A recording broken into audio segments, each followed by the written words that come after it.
Please listen to the final part of the series. Part 4. Superstitions in Ancient Civilizations. Before there was science, there were signs.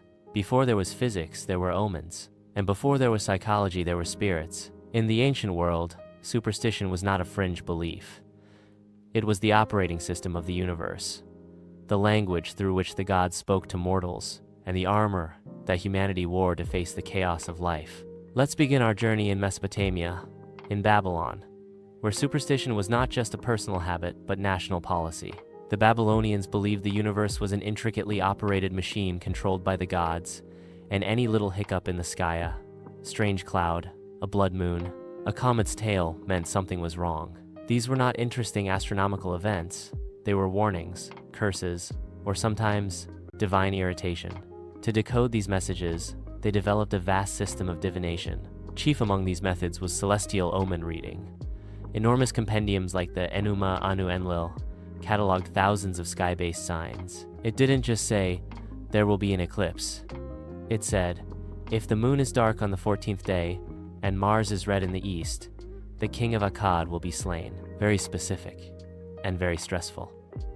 Astrologer priests, called the Baru, were the designated interpreters. They trained for years to read the heavens, goat livers, oil patterns in bowls, and even how smoke rose from incense. If Jupiter looked a little too smug one night, you might find yourself fasting, sacrificing goats, or canceling a wedding, especially if you were royalty. Kings were so paranoid that during bad omens, they would temporarily place a substitute king on the throne, essentially a royal scapegoat. This person would sit on the throne, wear the king's robes, and absorb the full wrath of the gods. Once the danger passed, the real king would return.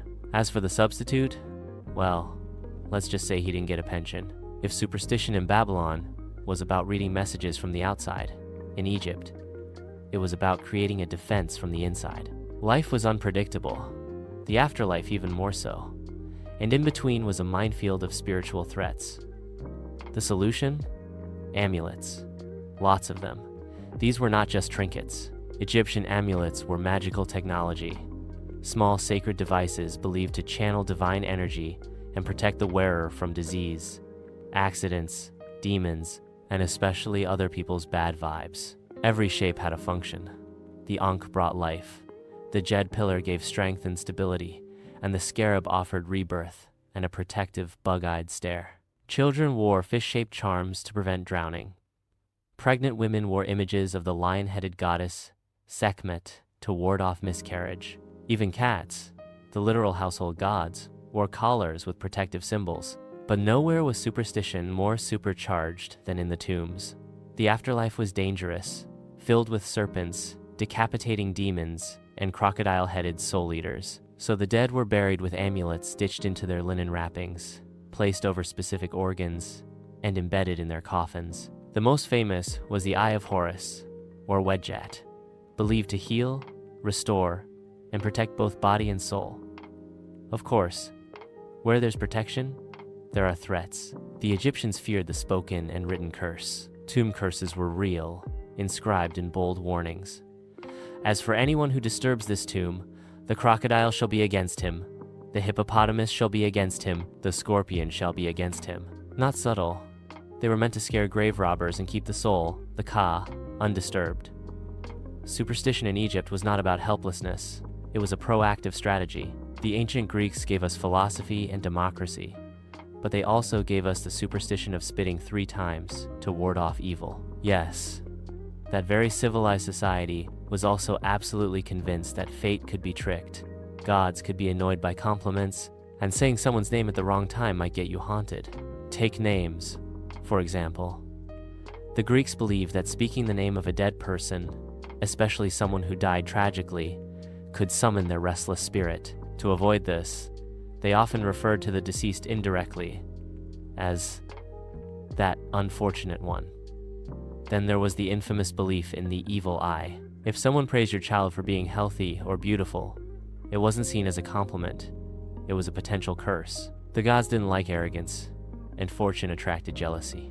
So, the Greeks developed countermeasures, wearing blue-eyed amulets, tying red strings around babies' wrists, or if all else failed, literally spitting. not at someone, but a symbolic patu-patu into the air to chase away bad energy. The Romans, with all their roads, laws, and architecture, were also deeply and sometimes hilariously superstitious. Beneath the polished marble and stoic togas was a culture constantly trying to outmaneuver fate using charms, omens, sacred chickens, and a surprising number of winged phalluses. Let's start with those fascinous.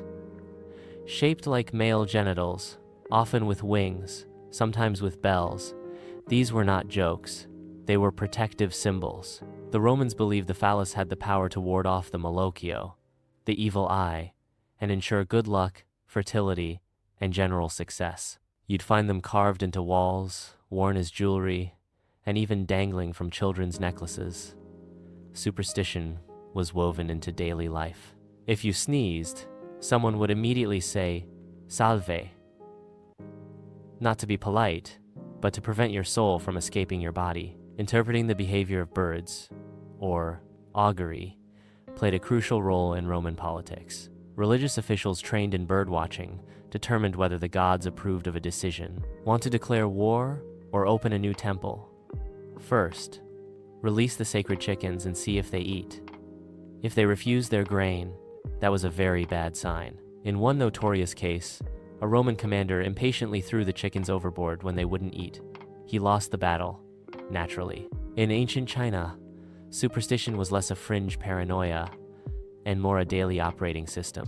It shaped architecture, calendar choices, business deals, and even the direction your bed faced. Let's start with numbers.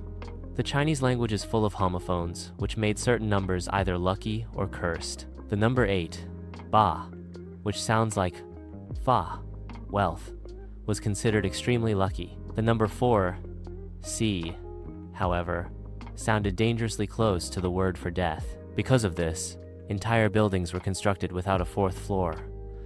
Ghosts were another daily consideration.